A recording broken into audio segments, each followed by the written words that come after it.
Hello and welcome back to another episode of the Oner podcast, the podcast where we break down and review movies all in one big long take. I'm Austin Archer, and with me as always is my childhood next door neighbor and lifelong best friend, Kramer, England.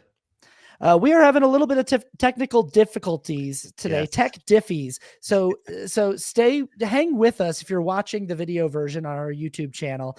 I'm in my parents' basement in Sandy. I'm traveling for work right now, and we're having a little bit of a lag with the video. But yeah, we've spent about 30 minutes trying to fix it, but we'll just go with it. We'll do whatever we need to do. So if we get cut off, just hang with us. The audio should be working. So it's a podcast anyway. It's supposed to be an audio format anyway. You're lucky you're even getting this bonus visual footage anyway. Okay. Exactly. So just enjoy the soothing sounds of our voices for one episode, can ya?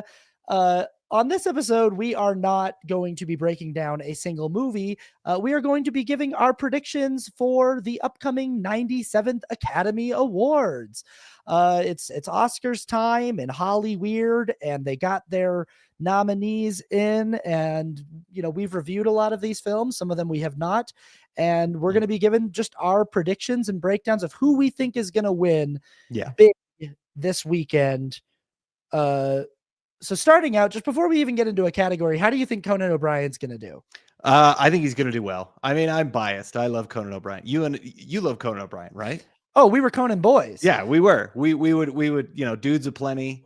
We would rip off his stuff all the time. He was the best. When we were driving to school in the morning, we would talk about what happened on Conan the night before. We would. Oh yeah, did you see Will Ferrell on Conan? Yeah. Conan is great. I think he's gonna do great. So we'll see though. I'm very excited to see Conan again in this situation. If this is how the video comes out of this episode, it's so awesome. Your face is stuck in the best position. And now it's just changed to you laughing. Nice. So I think this video is going to come out really cool. I think it's going to be a really fun video for you to watch. That will be great if that's how it turns out. Conan's great. I don't know if Conan's like specialty is roast comedy, so I'm not sure that Conan's gonna be like a Ricky Gervais getting up there or a Seth MacFarlane, like roasting all of his famous friends. So I'll be interested to see like what style of comedy Conan chooses to go with as the host of a major award show. But I'm sure he'll be hilarious whatever he does, because I think he's one of the funniest people in show business. Yeah. I think he'll be very smart. I totally agree. I don't think he's going to roast anybody. I think he'll be topical.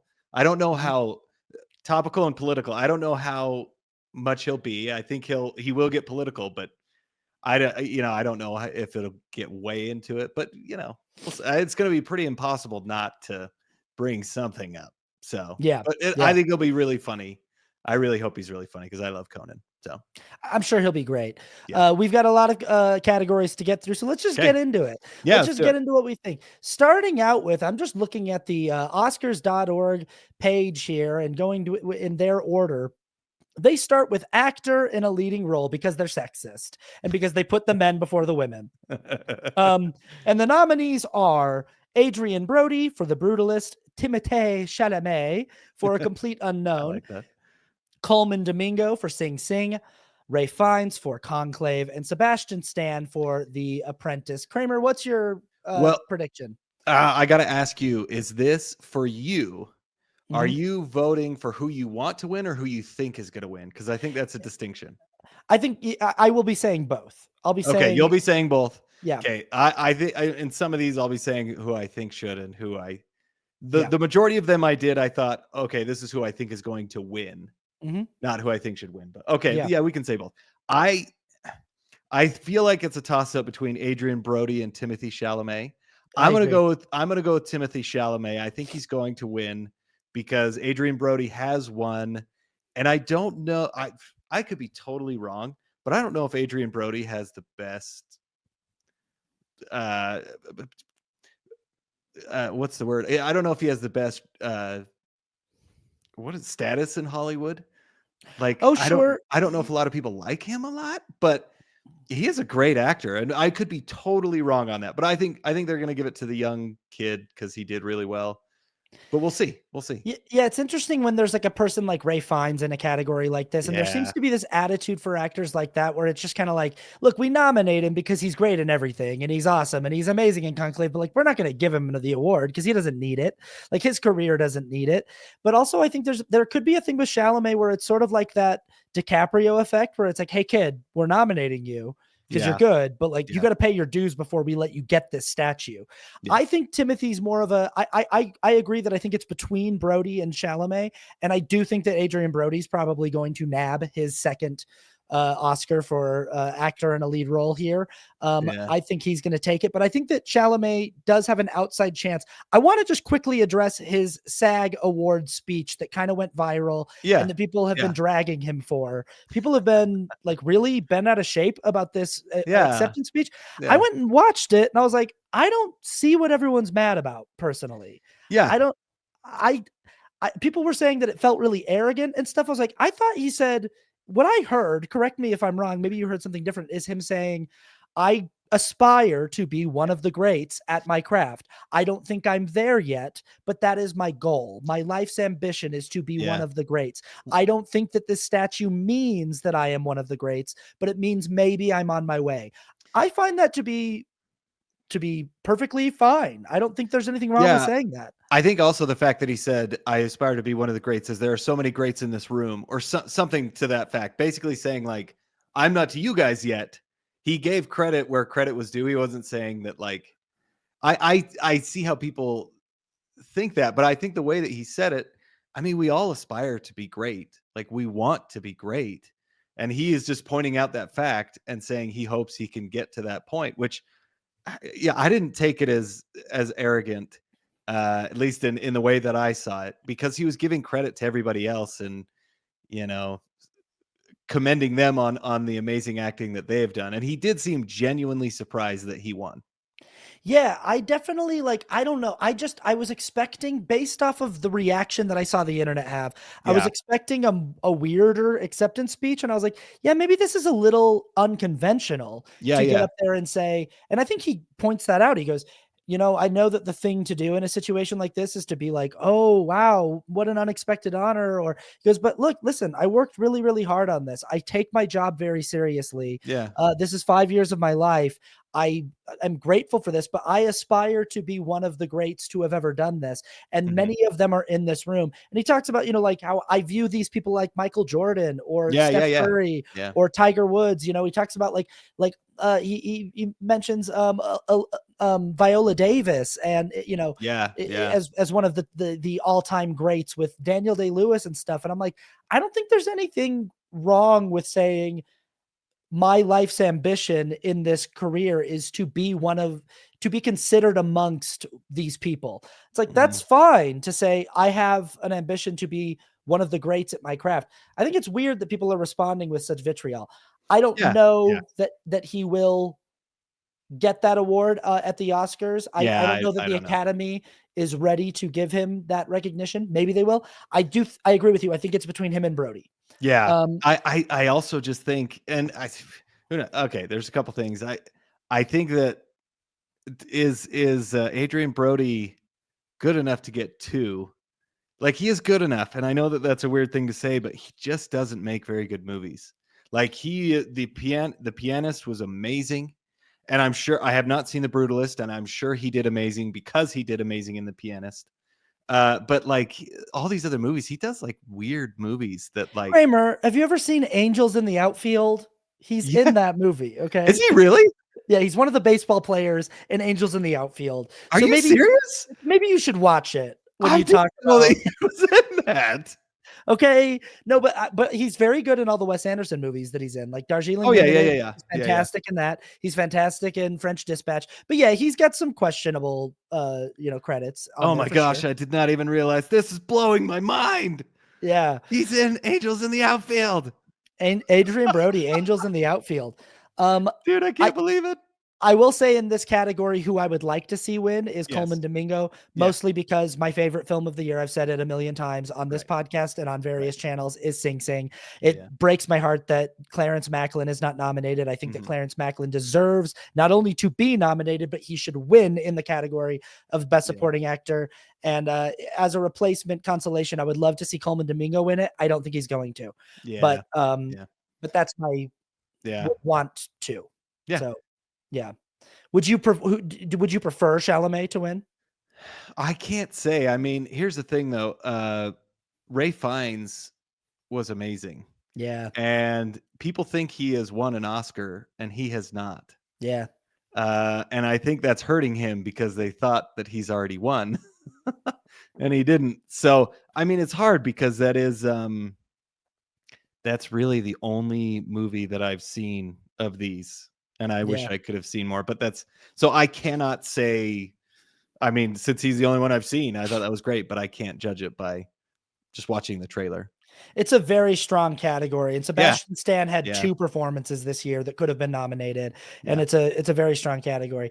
Let's move on to actress in a leading role.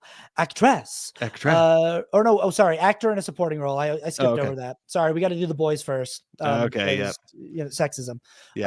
And actor in a supporting role, the nominees are Yura Borisov for Oner, Kieran Culkin for A Real Pain, Edward Norton for A Complete Unknown, Guy Pearce for The Brutalist, and Jeremy Strong for The Apprentice. What are your thoughts? I think it's going to be Kieran Culkin. He's won everything, so that's about it. It is going to be Kieran Culkin. I think he's going to be very, very difficult to beat in this category. Yeah.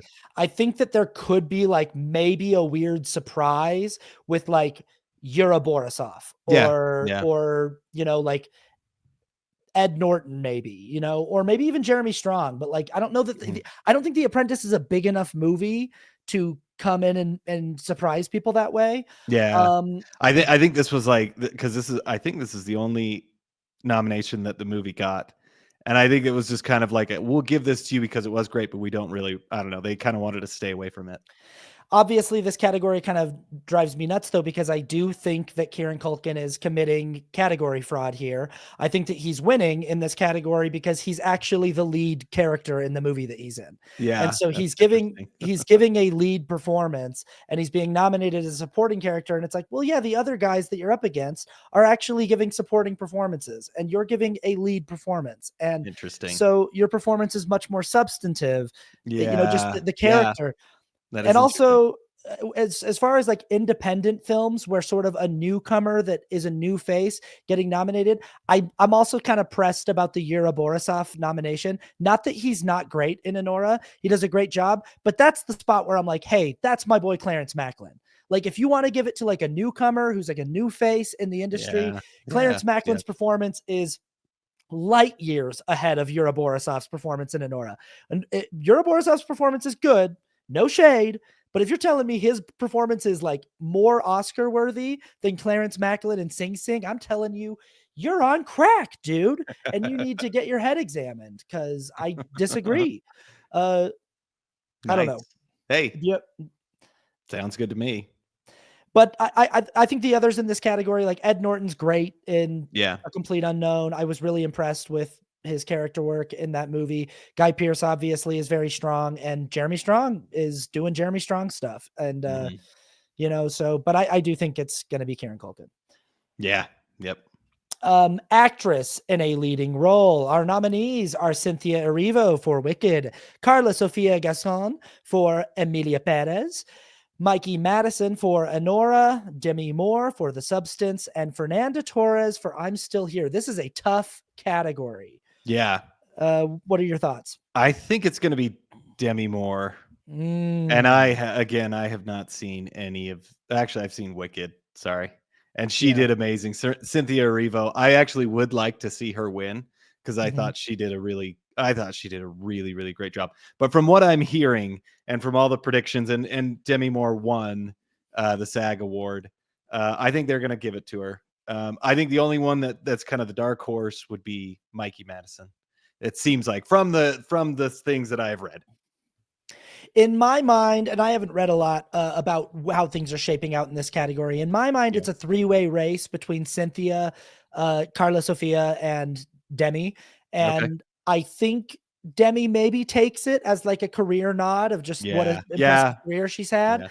Yeah. But I think the fact that Demi got the Golden Globe and the SAG maybe makes them go, we've acknowledged you. You've been well acknowledged for this performance, and maybe the Academy wants to do something more, you know, go with a representation bid for. And I think it's diminishing the work of Cynthia Erivo or Cynthia Erivo in particular to say that it would be some kind of like diversity. Yeah. Oh yeah. I think Cynthia has earned Oh yeah. consideration in this category Yeah. and should be heavily considered. Yeah.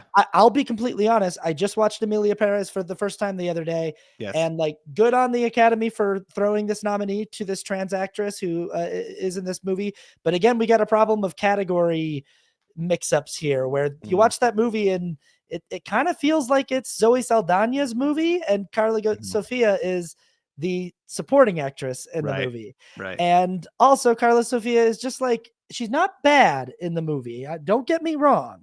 I'm not hating on the performance, but it's not like you end the movie and you go, wow, what a performance. What a transcendent performance. Yeah. Yeah.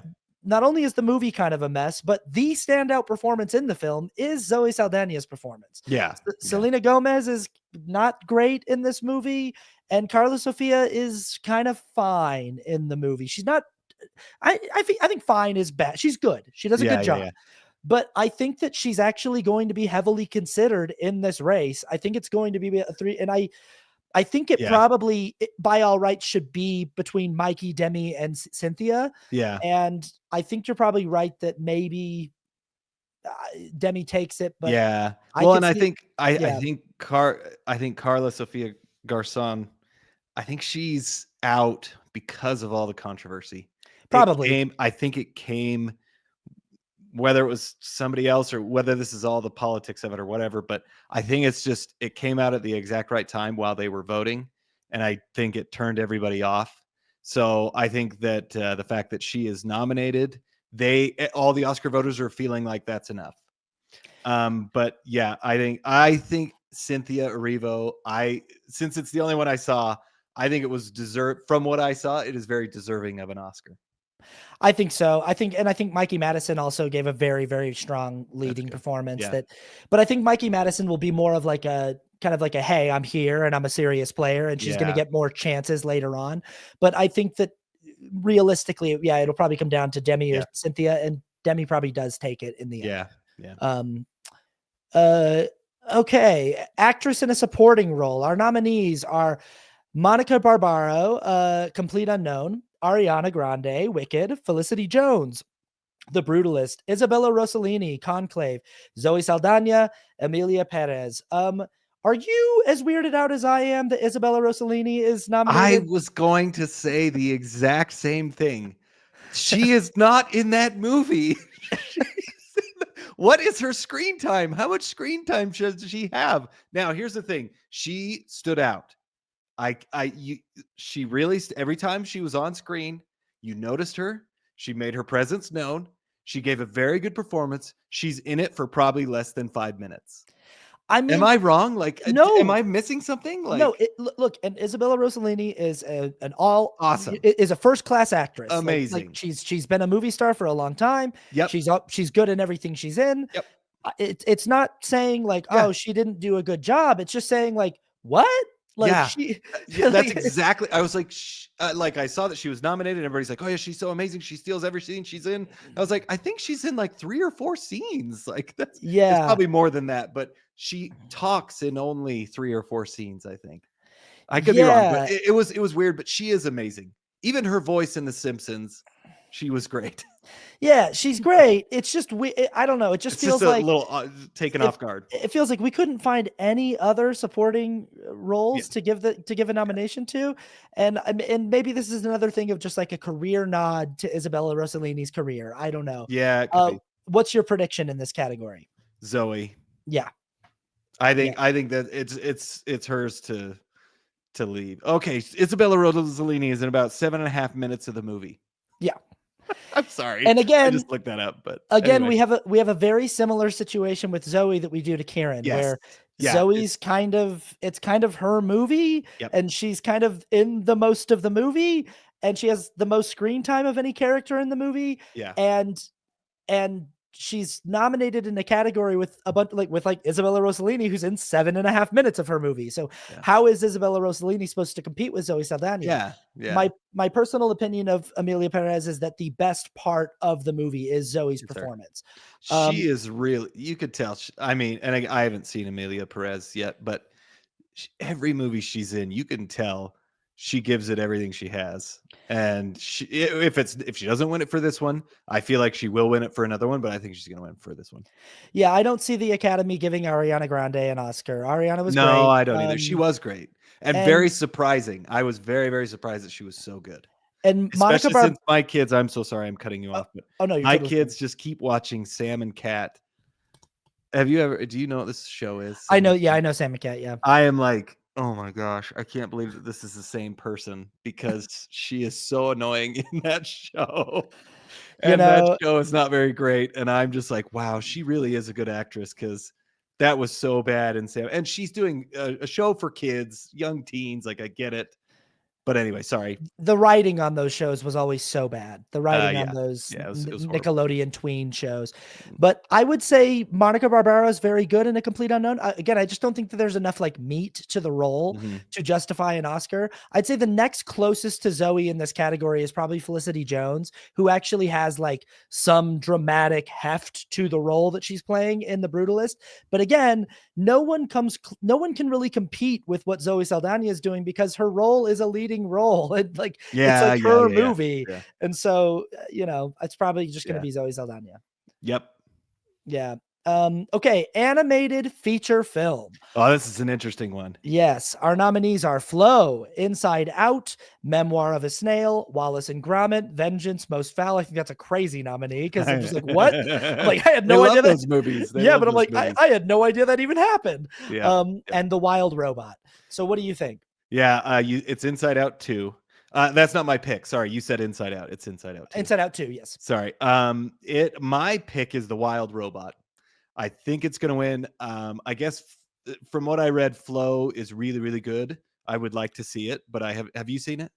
I have not. So the only two that I've seen in this category are Inside Out 2, and actually that's it. I have not seen The Wild Robot. So well, based on what I've heard, I would say this is probably a race between Flow and The Wild Robot. Yeah. And The Wild Robot's probably going to take it. That's and the one the thing that I read, it said it's like a coin flip. You could go either way. I think it should be The Wild Robot, and I have not seen Flow, but The Wild Robot was just, I mean, Inside Out 2 was good. My personal opinion is that it was just a rehash of the first movie, and the first movie is far superior. Yep. And the first movie already won this award. Yes. And rightly so. Yes. And I think the second movie was good, well made, but it's just kind of like, I've seen this before. The Wild Robot was, man. And I mean, we talked about it, but it was it just really, like, there were multiple times when I was crying in that movie, and it was just a really, really good story. Very, very well made. Having not seen any of these, I would say I'm totally fine with that winning, and I hope to see it someday. So animated short film. Have you seen any of these, or should we just skip this category? Let's just skip it because I don't. I love short films. This is the thing. I love watching short films. I have not seen any of them. I should probably watch them online or something. But haven't seen any of them. Could not say. I'm sure they're all wonderful, and congratulations to all the nominees. Yep. Cinematography. Okay, here we go. This is an interesting one. Here we go. Okay, and we got some contenders here.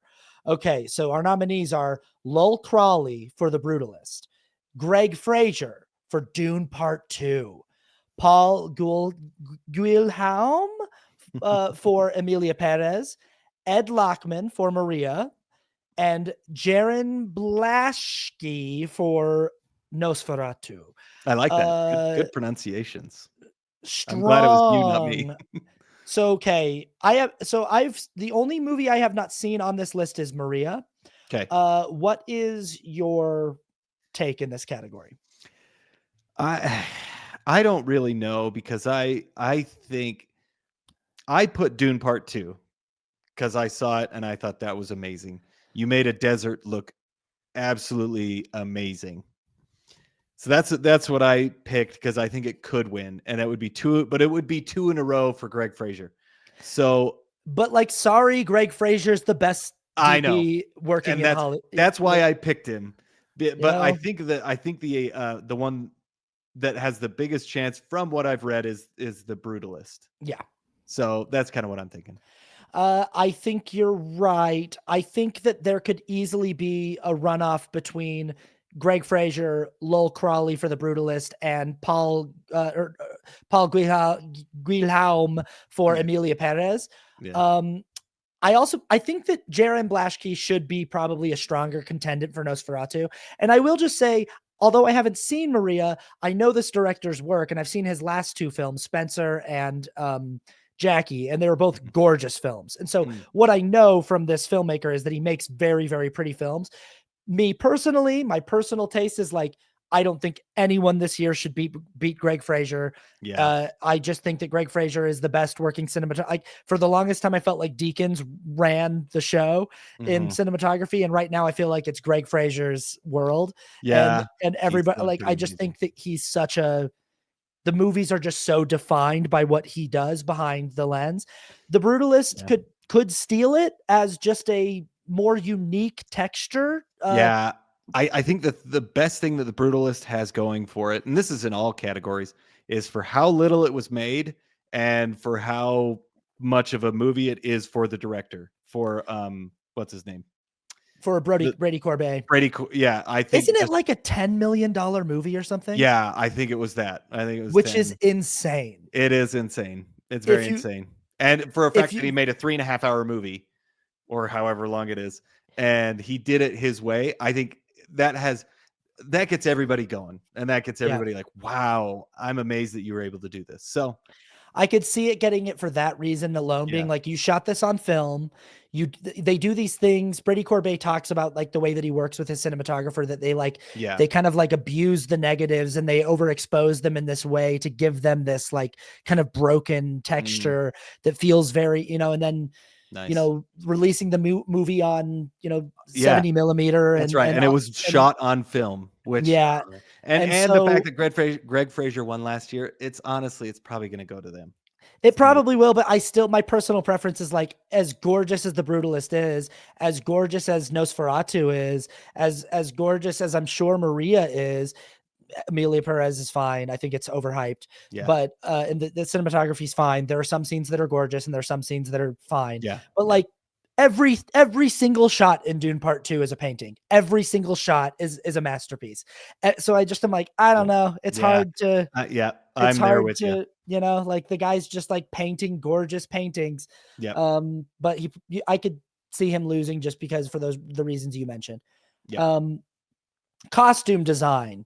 We've got some strong nominees here as well. Ariane Phillips for A Complete Unknown. Lacey Crystal for Conclave. Strange nominee there. They're all wearing the same thing the entire like what?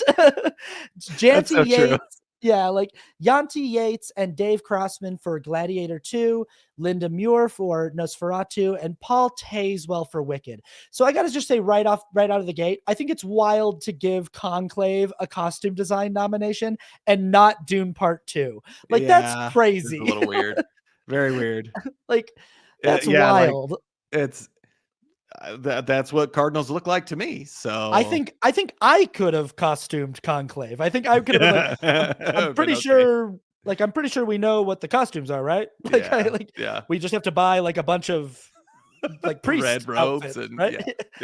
Like, it is a funny. It is, it's funny that it was nominated in production design as well. But the interesting thing was, I noticed the production design in a very good way. Absolutely. I was like, wow, this production design is amazing. Yeah. For the fact that it is so simple and it feels so real. So anyway, so it is kind of a funny one. Like, well, that's a little strange, but so I'm sure that there's something that we don't know about that the costume design people are like, wow, that was amazing. Because otherwise, it feels very much like, yes, that is what it is, and that's a good thing. But it is a little, wow, that's a little out of left field. Like, Couldn't you do a period What piece or something? what would your prediction be in this category? My prediction for this one, let's see, is Wicked. I just think the costumes in that, I think that's going to be the one that wins. Yeah, I think for me, it's got to be between Gladiator 2 and Wicked. Yeah, You and I didn't really care for Gladiator 2 all that much as a film, and I think a lot of costumes critics. were amazing though. But that is one of the production design and the costumes are the two things that the whole movie you're going, wow, wow, wow, wow, like Yep. that really jump off the screen. But I Yep. think that I want Wicked to win it because I think Wicked's the better movie, and also Yeah. because I think it's a harder task to have to sort of create clothes that don't exist in our normal Yeah. history. You know, I think Yeah. that's a more interesting Mhm. task. So I would prefer Wicked to win. I think it's got a very good shot at winning, Yeah. but I think that in all likelihood it'll be between those two. It would be insane if Conclave took that award. It would be very crazy. It'd Yes. be crazy. Okay, we're already to this, which I mean, I'm just going off of their list We here. got to save that to the last. We can't do that. Okay, We okay, can't all do right, that. we'll save it. We'll save it. So we're going Yeah. to documentary feature film. Do you want to just skip this? I haven't seen any of these. I have not seen any of them either. Yep. So I So we picked the can. middle one, which was, well, actually, I've heard that Porcelain War is going to win. So that's probably going to Okay, Porcelain War, win. documentary short film. Do you have any feelings about documentary short film? I'm sorry. No. I'm sorry, and congratulations to all the nominees, Congratulations. Yes. and that's awesome. Yeah. Film editing. This is always interesting. Yes. Um, Our nominees are Sean Baker for Honora, David Yankso for The Brutalist, Nick Emerson for Conclave, Juliette Welfling for Amelia Perez, and Miron Kerstein for Wicked. What are your thoughts? I think I went off of so I've seen two of these, Conclave and Wicked. Um I think Conclave is going to win. And I think it should win Yeah, because it was a movie about people talking and I was engaged the entire time. and that is a testament to good editing. Yeah, and this is the thing though. I think the other one that should win is Wicked because also like cutting the and I know that how you feel about, musicals cutting on those, but just the fact of how it all went together, it all felt like a movie, but I'm not giving it because my one problem with that was that it was too long. It felt like it was too long. But the fact that they made it so enjoyable is an amazing feat. Yeah. I like Sean Baker in this category. I love a writer, director, editor. We just talked about Steven That's Soderbergh, true. how he shoots Yeah, his own films and he edits his own films. I always think that that's kind of interesting. Somebody who can like do it all. the vision's all in his head, and rather than having to synthesize that through an editor, it's everything that you're seeing on screen is coming through It's pretty that sort amazing. of auteur lens. Yeah. I think that David Yankso for The Brutalist could probably Mhm. take this because the movie is so big in scope. But also I could see Amelia Perez taking this as well, or Wicked, because people tend to, in this category, be impressed with Yeah. musicals. Yeah. Yeah. In this category, like people are impressed with how do you manage to keep a musical number feeling organic and cinematic, but Yeah. also, Yeah. and personally, of the two, I actually preferred the way that Amelia Perez's musical numbers were handled on the Interesting. editing side Yeah. to how Wicked's were handled. I felt like the choreography stood out more, and that's kind of my personal preference. Right. But this is a category where I don't really know. I'm gonna go ahead and pick The Brutalist because Okay. you know, Yeah. but I think that I think you make a good point about Conclave, but I kind Yeah. of think that this is one where it's up for grabs in my head. I think it could be, yeah. And editing is one that is harder for most people. If you're not really in film, it's like, well, what's the difference? And all of these are actually edited very well. The two that I Yeah. saw are amazing, and everything else, from what I understand, is very well edited. Yep. International feature film, we have Brazil. From Brazil, we have I'm Still Here, very popular film and getting a lot of buzz. From Denmark, we have The Girl with the Needle, never heard of it, but Nope. might be good. France, we have Amelia Perez, and Germany, we have The Seed of the Sacred Fig. This movie has a ton Hmm. of hype behind it. And from Latvia, we have Flow. So this is actually a really strong category. It seems like it's a a lock for Emilia Perez, but since Emilia Perez is Yeah. also in the best picture category, and like maybe they give this one to like I'm Still Here or The Seed of the Sacred Fig. What are you thinking? I think they're going to give it to Emilia Perez so that they won't and they won't give it to her in Best Picture. Sorry, that spoiling that little part, but I think it will win. Flow is probably the other. Well, God, this is a really strong. I'm Still Here was really, and The Seed of the Sacred Fig. It just seems like everybody's talking about it, but I think Emilia Perez is going to win. Probably. I think that you're right that if Emilia Perez takes international feature film, it's not taking picture. But if it doesn't, if something else takes it, if it's I'm Still Here, then we might be in a situation where Emilia Perez is going to be taking the whole kit and caboodle, the big, but we'll see. And I don't really have a preference. That seems like a strong category this year, and I don't really have a favorite. I didn't see a lot of the films, to be honest. Makeup and hairstyling. Our category or our nominees are Mike Marino, David Presto, and Crystal Jurado for A Different Man. Julia Flo Carbonell, Emmanuel Hanvier, and John Christophe Spadaccini for Emilia Perez. David White, Tracy Loader, and Suzanne Stokes Munton for Nosferatu.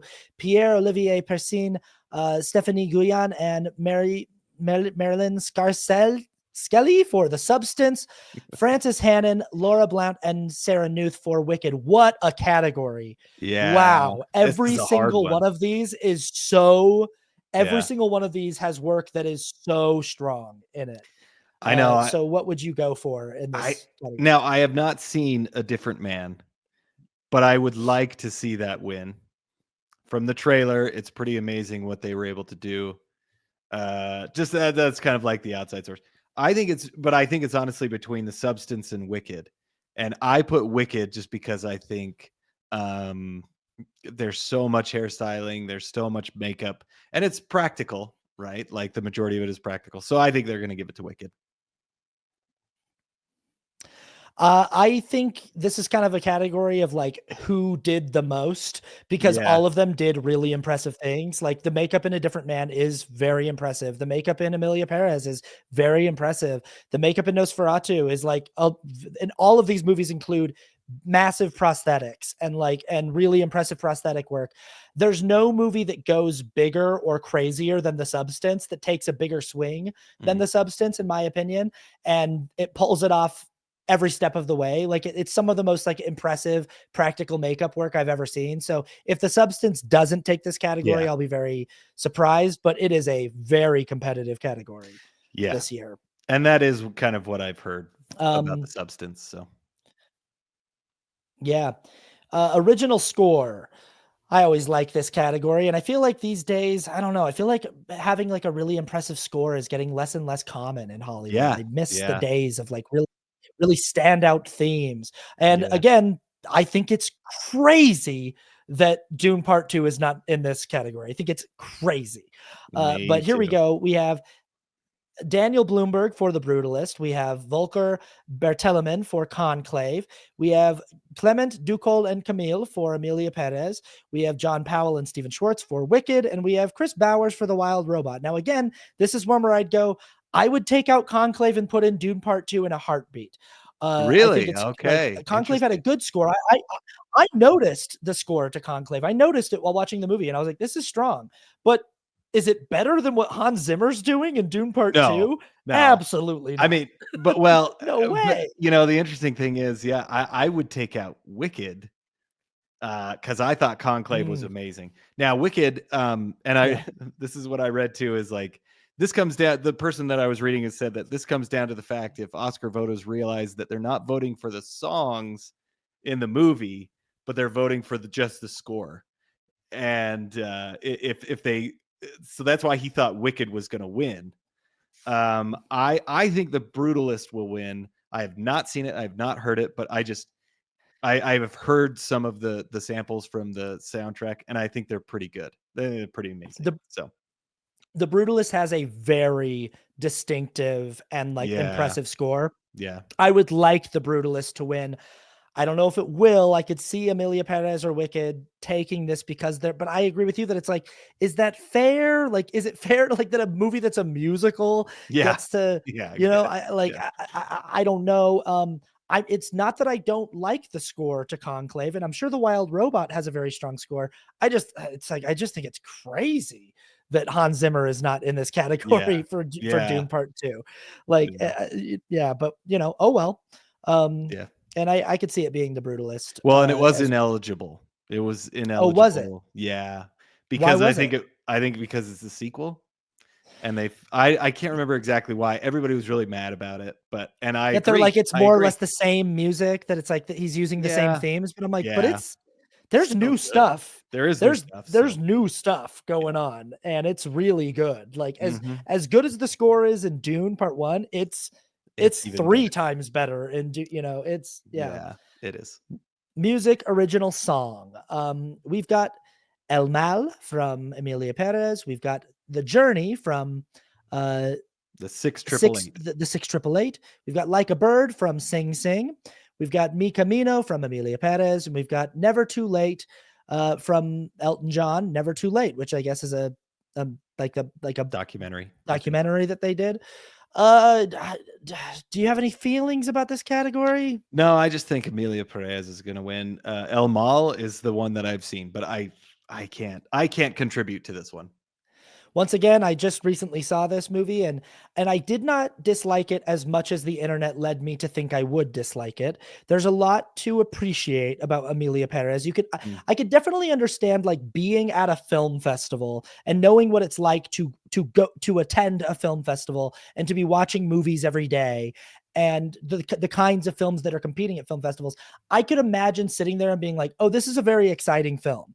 Like its subject matter is very exciting. The directorial style is very exciting. Me as a choreographer, there's a lot of choreography in Emilia Perez that I like a lot. The musical numbers, though, there's not a single standout song to me that's like, ooh. And if there is one, it's probably El Mal. It's that number that I okay. believe is the number I'm thinking of. Which is Zoe Saldana's like big number where she, Yeah, yeah. but but the songs are kind of weird. They like start weird and they end weird. And the musical numbers, while they might be visually engaging, they're just structured in a weird way. And the Mm, movie is narratively, I think, just kind of a big mess. mhm. But yeah, it probably will be that for this. Let's go to production design, shall we? We Our shall. nominees are our nominees are Judy Becker and Patricia Cuccia for The Brutalist, Susie Davies and Cynthia Slater for Conclave, Patrice Vermette and Shane Viau for Dune Part 2, Craig Lathrop and Beatrice Brentnerova for Nosferatu, and Nathan Crowley and Lee Sandales for Wicked. Again, what a strong category. My Yes. goodness. Yeah, yeah. Uh, what are you thinking? I'm thinking it's gonna be Wicked. And, but it could honestly go to any of these because they're all very, very strong. But I think Wicked bringing the stage play to life, and I love Nathan Crowley. I mean, he did all the Batman movies, right? And I've got to, but I think he does amazing work. His stuff stands out, and the production design in the movie felt so real and tangible for something so fantastical. So Mm. I think it's going to win, and I think it should I win. tend to agree with you. Yeah, I tend to agree with you. I think that this is another category, kind of like makeup, where it's like everyone's doing really, really big, really Yeah, impressive work here. yeah, Maybe The Brutalist gets it because of the budget thing that we already talked about, yep, where it's like, wow, how impressive what you were able to do with so hmm, much less money than these other contenders in the category. exactly. But I think that given that it's sort of like makeup and hairstyle, where there's a lot of movies that were doing a lot, you kind of have to go with like, who's doing the most though? And Wicked seems to be doing like the most. Like they built that whole train, a working train that left the station and moves, and all the sets, the whole Shiz university that was all practical sets, the whole Emerald City that was all practical sets. With many other movies would have done so much of that with CGI, and the fact that they decided to go practical for all of this stuff, I think it probably in this category does edge out its competitors. Again, as impressive as Conclave is, and as beautiful as a movie as it is, it is. I think since it's more minimalist on this list, it's like it's in a category where I think it's like you watch Nosferatu and Dune Part 2 and The Brutalist, like they're creating worlds that don't exist anymore in those movies. But Wicked's creating a world that doesn't exist at all. It's creating a completely fantasy world, and I think you're right. It'll probably take it. Yeah. Live action short film. I have not seen any of these, but I do have I've got a personal, bias in this category. The nominees are Aline, Anuha, I'm Not a Robot, The Last Ranger, and The Man Who Could Not Remain Silent. And my very good friend, Victoria Radermanis is the lead actress in Aline, so I'm rooting hard for Aline. I would love my friend to be part of an Oscar-winning movie. So yeah, you told me that, so I picked that too. Yeah, and I don't know I haven't even seen Aline. I need to go watch it because I need to be a better friend and support Tori. Tori and I have acted in 2 plays together and we've been in the muck, in the thick of it together. And she's in this Oscar nominated short film, and I'm very proud of her. Nice. And I hope that it wins. Okay, let's go to another insanely competitive category for sound. Our nominees are A Complete Unknown, Dune Part 2, Emilia Perez, Wicked, and The Wild Robot. This is just a stacked category. Where do you want to go here? I went with A Complete Unknown for the fact that they recorded everything live, and they the singing they did themselves. They had to make it sound like that time period, so that's what I think they're going to give it to. I think A Complete Unknown is a total contender in this category for those exact reasons. I think a lot of that is performance, that the actors are really giving them great material to work with, raw material to work with. Yeah. Me personally, again, I think my bias is showing, but like I want this to be Dune Part 2. I don't know if it will win, but when I look at this category all of these are difficult categories. All of the sound mixers had their work cut out for them, but nowhere is sound utilized more impressively or effectively to me than Dune Part 2. Like, everything about, Greg Fraser's cinematography, Hans Zimmer's score, the production design, and then the sound design of this movie, the way that it just shakes you to your core while you're watching it is such a part of the experience of watching it. So I'm going to root for Dune Part 2 here. Yeah, that's what I want to win. Yeah. Here we go. Another really tough category, visual effects. We've got Alien, Romulus, Better Man, Dune Part 2, Kingdom of the Planet of the Apes, Wicked. We got 2 monkey movies. Which monkey movie is the better monkey movie? And, we do. What do you think in this category? I think I'm giving it to Dune Part 2 because I think it should win, and I think it was pretty amazing. But this is the only... Why is Alien Romulus on here? The fact that they had just the horrible deep fake that they did on that movie should exclude it from contention. But everything Better Man, I wish I could say that could win because it was really, really good. And we obviously love that movie, but I think it's going to go to Dune. Yeah, we both liked Better Man a lot, and I still am kind of bummed out that movie bombed as hard as it did. It's just one of those things where I'm like, man, I don't know what's going on. That like a movie like that really deserves more of an audience, and I think that it's a very strong contender in this category. I think if you were going to give it to one monkey movie over the other, Kingdom of the Planet of the Apes is obviously a much more impressive feat of it is like visual, animation. And I would think that the strongest categories to my naked eye or the strongest contenders to my naked eye in this category are Kingdom of the Planet of the Apes and Dune Part 2. Again, Wicked's got some impressive of visual effects, but I think the majority of what's most impressive about Wicked is practical effects, like their production design and their sets that they were on. But Well, I would say that like is a part of the all of the visual Planet effect. of the Apes movies in this. I mean, it's Yeah, not just right. like, Correct. but anyway, so go ahead. Correct. But I think that, like these Planet of the Apes movies kind of like, they're always so visually impressive. And this movie was no exception. But I think maybe because it's a bigger film and it's probably going to get left out of a lot of other wins, that Doom Part 2 does take this. And I'm totally fine with that. Yep. Okay, let's get into screenplays, the writing, the part that I like, that I like to do. Let's do writing adapted screenplay. Okay, how about James Mangold and Jay Cox for A Complete Unknown? We got Peter Strawn for Conclave, very strong screenplay. We've got Jacques Audiard in collaboration with Thomas Bidegan and Léo Messieux and Nicolai Livecchi. Wow, a lot of people for Amelia Perez.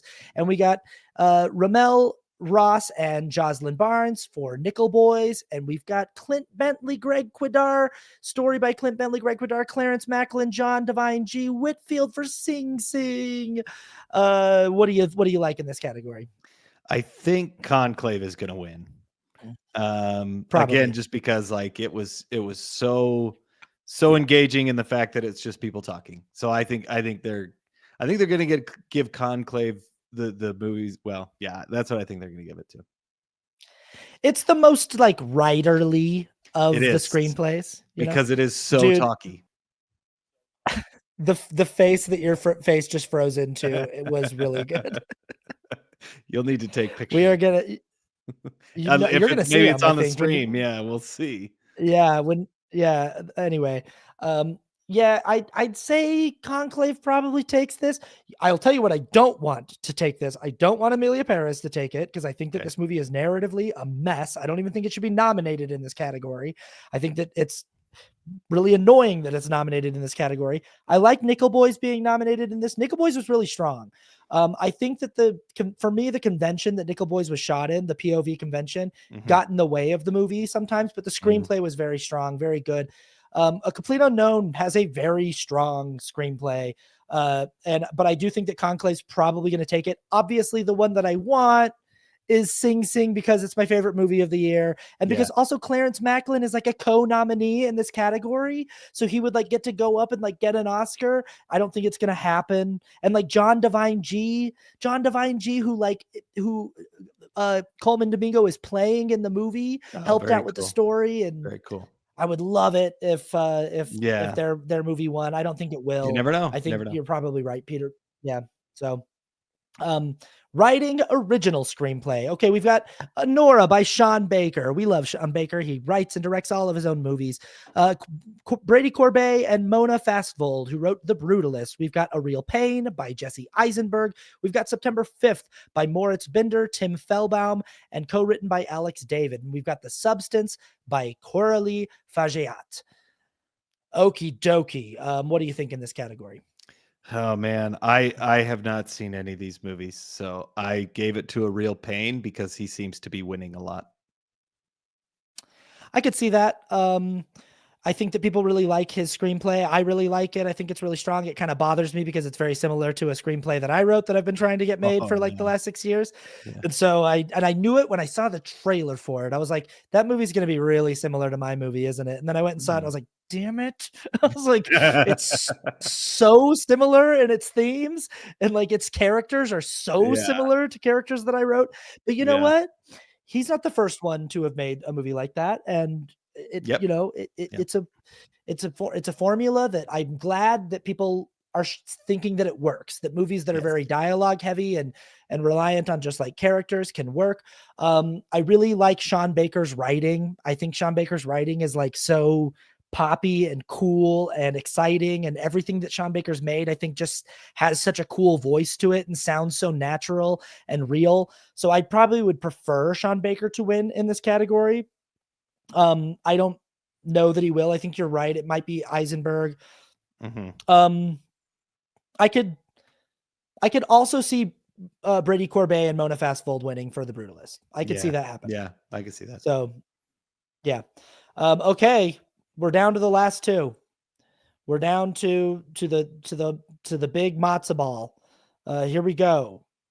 Best director. We've got Sean Baker for Oner. We've got Brady Corbet for The Brutalist. We've got James Mangold for A Complete Unknown. We've got Jacques Audiard for Emilia Perez, and we've got Coralie Fargeat for The Substance. Who do you think takes it home? I think it's going to be Sean Baker. Really? Yeah, I do. I think they're going to give it to him. Wow. And we'll go into best picture. Wow, interesting. But that just seems like I just think they're going to give it to him because he did it all. And I mean, I haven't seen the movie, but everybody's raving about it, so I think they're going to give it to him. The outside chance is. Do you have a preference? No, I don't really have a preference. I don't have a preference, but I think the other one that could probably get it is probably Brady Corbet. He's probably it's probably one of those two, in my opinion. Yeah, I kind of think that Oner and A Complete Unknown are going to fall into those categories of like movies that are nominated in a lot of different categories but don't win anything. Yeah, that's kind of what I think Oner and Complete.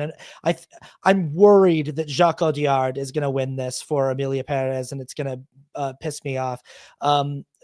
Again, not because that movie was necessarily terrible, but because it just was nowhere near as great as all of the awards aplomb that is being, and I think that it's kind of narratively a mess, and I think that falls on the shoulders of the screenplay and the editing and the director, and it's nominated in all those categories. But I think that it's a little bit of a mess. I think that Brady Corbet probably takes this, and I think that Coralie Fargeat actually has an outside chance. I don't think James Mangold takes it. I think the movie's maybe a little too simple. And I think Sean Baker is just a little too outsider for them. But I'm gonna be mad if Jacques Audiard takes it. Could be, yeah. We don't know. Yep. And here we are, Best Picture. Our nominees are Oner, The Brutalist, A Complete Unknown, Conclave, Dune Part 2, Emilia Perez, I'm Still Here, Nickel Boys, The Substance, and Wicked. How do you feel about this category? Oh, I feel like the movie that should win. This is a movie that I feel like should win, but I don't think it's going to win. I feel like Dune Part 2 should win. It is everything that makes movies great. And it's the reason we go to the movies, and it's a reason that, I mean, not to take away anything from all these other movies because they are really good in their own way, but that is the movie that like is an experience in every single way. And it has the money, and it was such an amazing theater experience, amazing storytelling, amazing craft from every single person who was on that movie. I could honestly say that about Wicked too, or Wicked as well.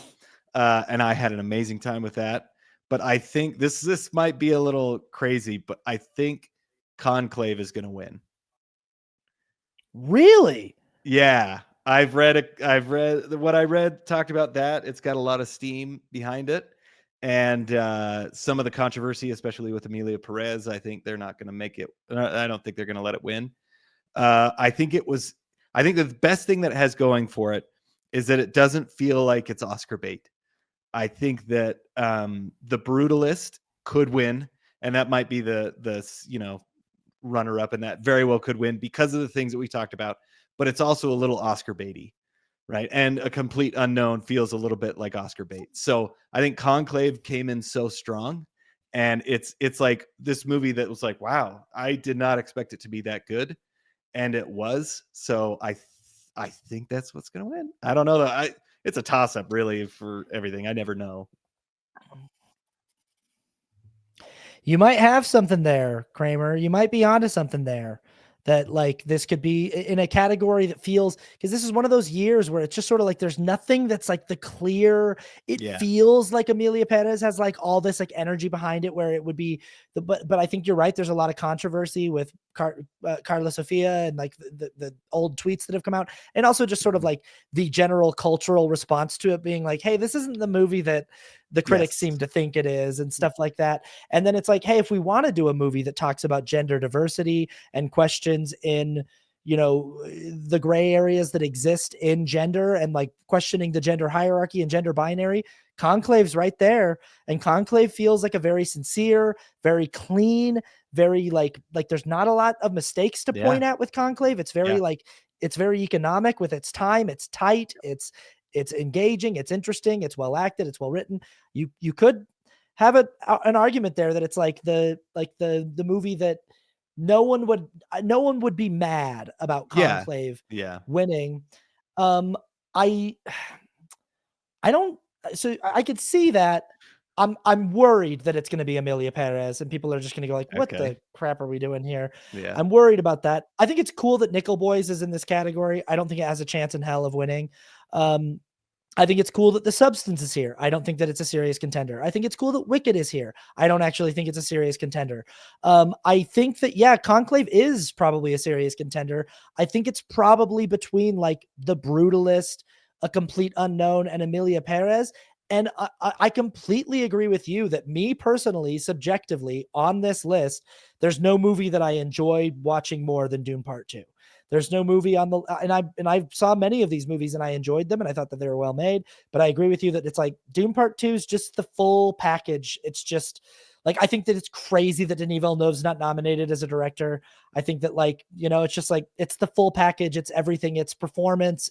Javier Bardem. We talked about supporting actors like Javier Bardem.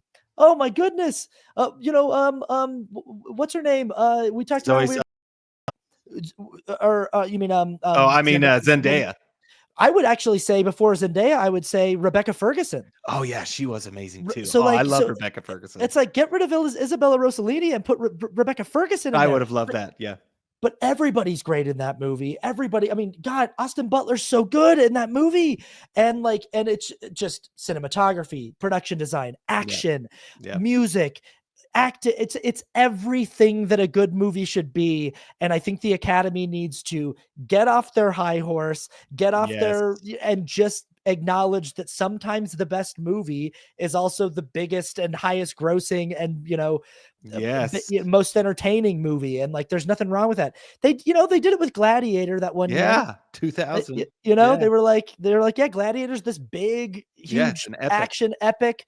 And they let that win Best Picture. And in my opinion, there's nothing that's bigger or more epic or more well executed than Dune Part 2.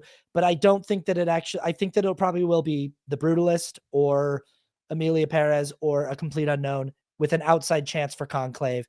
What's your choice though? Jeez. I'll say The Brutalist. Okay. That's a good choice. I think that's a good choice. I think because it does seem like it's a very, very, it seems like it's in the lead. Yeah. I just watched his other movie. I know he's made 2 other movies, but I watched Vox Lux the other night. Really interesting movie. The one with Natalie Portman where she's like a pop star. He's an interesting filmmaker. I don't know, we've talked about this before. Sometimes there are filmmakers who it's like, I recognize the skill and the craft. I just don't know if it's for me. Yeah. And that's how I feel about Courbet so far. 2 films in is I recognize like the game. Like I'm like, you're good. You're definitely doing something that is very interesting and good. I just don't know if it's for me. And 2 films in, that's sort of how I feel, is like, you haven't really gotten me emotionally yet. You've got me going like, interesting, but you haven't really gotten me like going, wow, like knocked out yet. And if my favorite movie of the year were on the list, I would be picking that, which is Sing Sing, but it's not on the list. So and I would pick that even over Dune Part 2, but there it is. Okay. By the time you're watching this, you probably already know the answers to these questions. So who cares? In 2 days, we're we'll see if this is aged well. Yeah. Let us know how we did. And we'll see you on the next one. And till then, ta-ta. Bye-bye.